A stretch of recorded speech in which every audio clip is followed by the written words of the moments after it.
이 클래스를 이렇게 세팅하고 보니까 리스가 할부보다 100만원이 싸네. 자, 오늘은 제가 한 가지의 오해를 좀 풀어보려고 이렇게 영상을 찍고 있습니다. 요즘에 리스는 비싸다, 리스하면 망한다, 리스 하지 마라, 뭘 빼, 이런 댓글이 많이 달리는데 도대체 이건 어디서 나온 근거일까요? 저는 금융 전문가의 입장에서는 전혀 아니다라고 말씀드리고 있습니다. 오늘 팩트와 근거로 모두 증명해 보도록 하겠습니다. 자, 첫 번째로 이제 견적서를 보여드리면서 말씀드릴게요. 견적은 현 시점 금리를 반영을 해가지고 제가 만들어 보았고요. 할부와 리스에 대한 차이점을 중점적으로 봐주시면 고마울 것 같습니다. 처음으로는 제일 무난한 초기 자금 30%를 한번 설정을 해보았습니다. 자, 리스 견적을 먼저 띄워드릴게요. 그리고 계산을 바로 한번 해보겠습니다. 자, 매월 88만 9,400원 곱하기 60개월 그리고 잔존가치 3,360만원을 더하면 총 비용이 8,696만 4천원이 나옵니다. 보증금은 다시 환급받는 것이기 때문에 제가 뺐어요. 자, 그리고 할부 견적입니다. 바로 한번 계산해 볼게요. 월 할부금은 96만 3,330원 곱하기 개월수 60개월 더하기 등록비용, 부대비용, 선수금까지 포함한 2,675만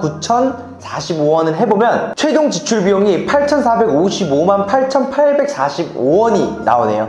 자, 여기서 뭐야, 리스가 더 비싸잖아 라고 하실 분들 분명히 계실 거예요. 하지만 저희는 자동차를 이용하면서 총 지출 비용만 보는 게 아니라 부가적이게 이 자동차를 뽑았을 때 들어가는 비용까지 계산으로 넣으셔야 됩니다. 대표적으로 건강보험료 상승 및 재산세가 있겠죠. 그걸 한 5만원으로 잡았을 때 60 곱하기 5 하면 300입니다. 그러면 이 할부 총 지출 금액에도 300을 더해보면은 거의 리스랑 비슷하다고 보시면 돼요. 누가 좋고 누가 나쁘다를 말씀드리는 게 아닙니다. 비슷하다라는 얘기입니다. 자, 근데 여기서 보증금 50%를 세팅을 하면 어떻게 될까요? 자, 지금 보고 계시는 위쪽 견적은 할부 견적이고 아래쪽 견적은 리스 견적입니다. 자, 최종값만 말씀드리면 대략적으로 리스는 8,100만원, 할부는 8,200만원 플러스 건보료 재산세까지 붙는 상황입니다.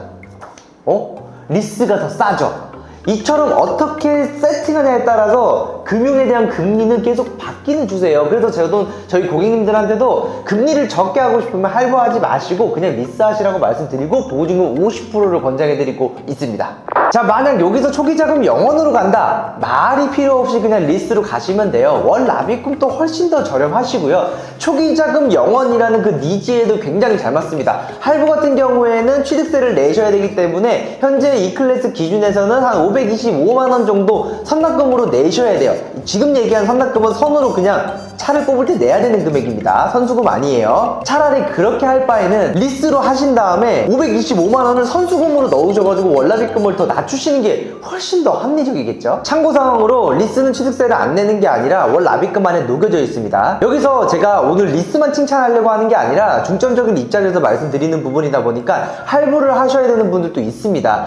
자, 초기 자금을 50% 이상, 즉 70에서 80% 정도 내신다고 하시면 오히려 할부가 더 유리하세요. 리스 같은 경우에는 50% 이상으로 세팅을 하게 되면 금융사에서 자체적으로 금리를 낮춥니다. 왜냐하면 보증금은 금리를 낮추기 위한 용도이기 때문에 그거를 막 7, 80%까지 넣어버리면 너무 금리가 낮아지잖아요. 그렇기 때문에 50% 이상 세팅을 하면은 일부 금리를 조금 올려요. 아, 그럼 손해잖아요. 그럴 바에는 차라리 할부하세요. 근데 저는 그렇게 생각하시는 분들한테 한마디 드리고 싶습니다. 한 80% 정도 내실 거면 그냥 현금으로 사십시오. 뭐하러 이자 내십니까? 자, 두 번째로는 이제 제가 말씀드린 거에 대한 반박이 들어올 수도 있기 때문에 제가 몇 가지를 좀 예상을 해가지고 준비를 한번 해보았습니다. 자, 리스는 인수치에 취득세를 한 번 더 내야 되는데 왜 총 지출 비용에 그것은 포함하지 않았나요? 질문 올 수 있어요. 자, 5년 탄 차를 더 타실 겁니까? 보통은 안 타겠죠? 거의 다 5년 타고 매각을 합니다. 리스도 이제 매각하는 방식 중에 완납승계라는 방식이 있어요. 그러면 저희가 취득세를 안 내고요. 바로 상사로 들어가기 때문에 그대로 매각된다 라고 보시면 됩니다. 자, 그럼 사대보험 직장인 같은 경우에는 그러면 재산세랑 건보료가 거의 안 붙기 때문에 해당 사항이 없으니까 할부를 이용해야겠네요? 라고 질문이 올 수가 있습니다. 그거는 맞습니다. 초기 자금 30% 기준에서는 오히려 할부가 싸니까 그렇게 하면 더 싸겠죠? 다만 근데 월 납입금을 보셔야 돼요. 자, 5년 내시는 겁니다. 5년 동안 96만원을 내냐 88만원을 내냐 이겁니다. 직장인 같은 경우에는 이제 매월 급여가 고정이 되어 있기 때문에 매월 지출 비용도 생각을 하셔야 되거든요. 그리고 리스 같은 경우에는 선택지도 굉장히 많습니다. 잔존 가치라는 게 있기 때문에 최소한의 내 차에 대한 보장 가치를 설정을 하고 갈 수가 있어요. 내 차의 중고차 값이 똥값이 되더라도 리스는 구제받을 수가 있고요. 할부는 그대로 다 두드려 맞는 거예요. 정리를 해드리자면 총 이용비용 부분에서는 할부가 직장인한테는 더 싸고 좋고요. 합리적인 부분에서 봤을 때는 리스가 더 좋다. 이렇게 생각해 주시면 될 것 같습니다. 자, 그리고 세 번째, 중도상환 위약금이 할부가 좀 더 적으니까 오히려 중도상환 하실 분들은 리스보다 할부가 더 좋지 않을까요? 이렇게 질문 올 수가 있어요. 근데 중도상환을 왜 할까요? 그 위약금을 왜 내요? 할부를 하더라도 2.5% 정도 되거든요? 그러면 한 30에서 50만 원 됩니다. 저희는 길 가다가 5만 원만 잃어버리면 어떡해요? 아, 가슴이 아프잖아요. 근데 왜 그 30만 원, 50만 원 버리는 데는 가차없이 버리세요? 그거는 비추입니다. 가능한 개월수를 다 채우고 약속한 기간을 다 이용하시는 게 제일 경제적이에요. 여기서 더 최악은 나는 차를 2년 정도밖에 안 타. 근데 2년에 대한 월납입금이 부담스러워가지고 5년 계약을 해가지고 내가 중도상환을 해서 차량을 좀 편하게 매각을 하고 싶다. 절대 하지 마십시오. 중고차 감가는 1, 2년 사이에 제일 많이 일어납니다. 그런 거에 대비해서 대출 금액을 일정하게 떨어지죠. 자, 역전이 됩니다. 중고차 가격이 여기 있고요. 대출 금액이 여기 있습니다. 자, 그러면 어떤 상황이 발생이 되냐? 내가 내 차를 팔면서 오히려 딜러한테 돈까지 줘야 되는 상황이에요. 그것도 손해입니다. 절대 그렇게 하지 마십시오. 차라리 그럴 거면 리스를 하세요. 리스는 리스 승계가 있잖아요. 결론적으로는 약속한 개월수는 다 채우는 게 제일 좋다. 그 기준에서는 리스도 괜찮다 이겁니다. 자, 그리고 이제 큰 카테고리로 세 번째로 리스에 대한 좋은 점을 좀 설명을 해드릴게요. 일단 20, 30대 기준에서는 정부에서 지원받는 그런 혜택도 리스로 하게 되면 다 이용할 수가 있습니다.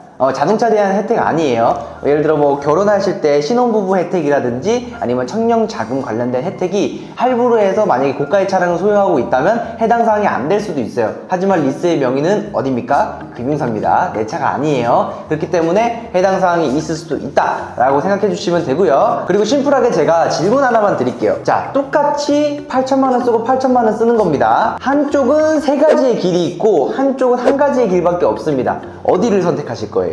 100이면 100? 당연히 세 가지죠. 똑같다고 가정을 하면은. 이렇게 결정하신 분들은 리스 하셔야 됩니다. 리스 같은 경우에는 만기 시에 반납으로 설정할 수도 있고 교환으로 하실 수도 있고 인수를 하실 수도 있어요. 근데 할부 같은 경우에는 이미 내 차고 중고차 감가가 되면 되는 대로 다 두드려 맞아야 됩니다. 그렇기 때문에 오히려 대처가 가능한 리스 쪽으로 가시는 게 조금 더 안정적이라고 할 수가 있습니다. 자, 예를 한번 들어볼게요. 자, 쭉 제가 BMW 차량을 타다가 한번 불이 났잖아요. 야, 이거 어떡합니까? 난리 났겠죠? 할부하신 분들 난리 나셨습니다. 자, 리스 하신 분들 웃고 계셨어요. 어차피 내가 산정한 잔존 가치가 있기 때문에 그 차에 문제가 있는 게 아니라 이 시기에 따라서 중고차가 똥값이 될 경우에는 그냥 반납하시면 끝나는 거예요.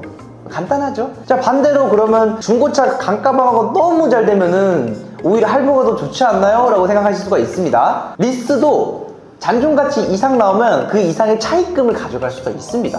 얼마나 좋습니까? 그리고 보증금도 다 환급되고요. 그리고 환급된 보증금으로 그대로 또 다른 차를 이용하시면 되겠죠. 그래서 리스를 하실 때 선수금보다 보증금이 더 좋다라고 말씀드리고 있습니다. 그리고 지금 공채값이 장난 아니에요. 공채가 지금 작년 대비 4, 5배 올랐거든요. 특히 서울 사시는 분들은 엄청납니다. 반면에 리스는 공채 면제. 2000cc 이상 세단 차량만 들어가고요. 들어가는 비율 자체도 굉장히 적게 들어갑니다. 자, 마지막으로 진실과 거짓을 깔끔하게 정리를 해드릴게요. 리스를 하면 무조건 호구다. 거짓입니다. 활용도에 따라서 다르다라고 보시는 게 맞고요. 리스를 하면 영업사원이 이익이 많다. 오, 맞아요. 대출 금액이 그만큼 더 크니까 이익이 많습니다. 하지만 니즈에 맞는다면 고객님도 이익이 더 큰 거죠. 그래서 꽁도 먹고 알도 먹고 일석이조. 상생이죠, 상생. 그래야지 영업사원들이 뭐 우산 하나라도 더 챙겨주지 않겠습니까? 저 같은 사람이요. 리스는 무조건 이자가 높다. 거짓입니다. 지금 기본 이자는 할부가 조금 더 높아요. 물론 신용도에 따라 조금 다르겠지만요. 그리고 리스도 당연히 세팅값에 따라 다릅니다. 50% 넣는 거 보셨죠? 오히려 50% 넣으면 리스가 금리는 더 낮습니다. 자, 이외적으로 궁금하신 부분이 있으시면 댓글로 달아주시면 제가 성심성의껏 댓글을 달아드리겠습니다. 단 너무 무지성으로 리스 안 좋아 빡 이런 거는 저 댓글 안 달아요. 저도 바쁩니다. 오늘은 간단하게 이렇게 리스에 관해서 진실과 거짓을 한번 나눠봤습니다. 무조건 리스가 좋다는 건 아니에요. 할부도 좋은 사람이 있고 리스가 좋은 사람이 나눠질 뿐입니다. 무조건 리스가 안 좋다는 마음은 조금 접어두시길 바라겠습니다. 자, 오늘 영상은 여기까지고요. 유익하셨다면 구독과 좋아요 부탁드리겠습니다. 차량 문의 같은 경우에는 상세 설명란에 있는 오픈 채팅창과 연락처로 연락 주시면 되고요. 이상 리스준이었습니다. 감사합니다.